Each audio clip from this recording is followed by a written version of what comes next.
ရှုံးပင်းနေကြိုးစား physique rating လောက်ကြမယ် part 2ပေါ့ဗျာဒီနေ့ရလောက် okay တစ်တော့ကတော့ Z လို့ပဲရေးထားတယ်သူရဲ့ပုံတင်ထားတဲ့ဟာ Baki inspire ပုံလေးပေါ့နော်အဝေးကနေရိုက်ထားလို့လောက်တော့ detail တွေပေါ်တာဖြစ်မယ်ဒီဟာစီတော့နည်းနည်းလေးရှိတယ် but I would give it 5.5 out of 10 5 out of 10 from me 5 out of 10 alright နောက်တစ်ယောက်ကတော့ posing စောက်ရမ်းမိုက်တယ်စိန်ကြီးလို့နာမည်ပေးထားတယ် follower တစ်ယောက်ဆိုတော့ rating ပေးရမယ်ဆိုတော့ I would say buffet ပြီးနေနေစတယ်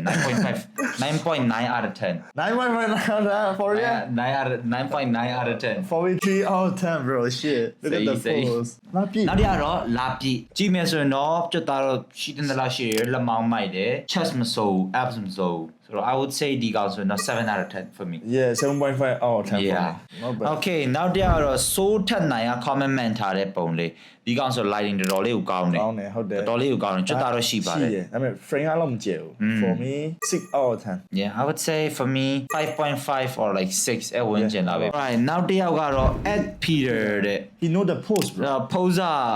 he know how to pose bro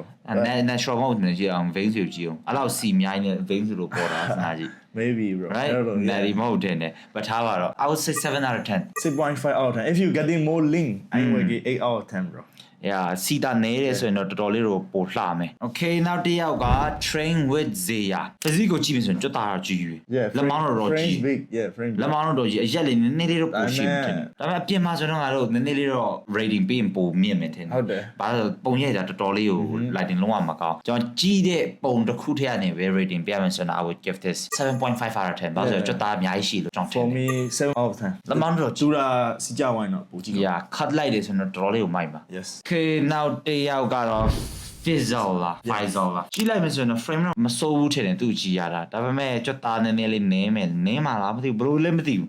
ဆော့တာဆော့ပြီးဒါပေမဲ့မာဆယ်တွေကလိုအပ်နေရှူတာဆိုရင်လည်းအဲ့လောက်ထိဖောင်းတယ် lateral delt ပဲရှိရယ် yeah lateral depth ပဲရှိရယ် front နဲ့ rear depth ကနာ for me 7 out of 10 7 out of 10 I would say 6.5နောက်ကပုံကြီးက bro အရင်မော့နေ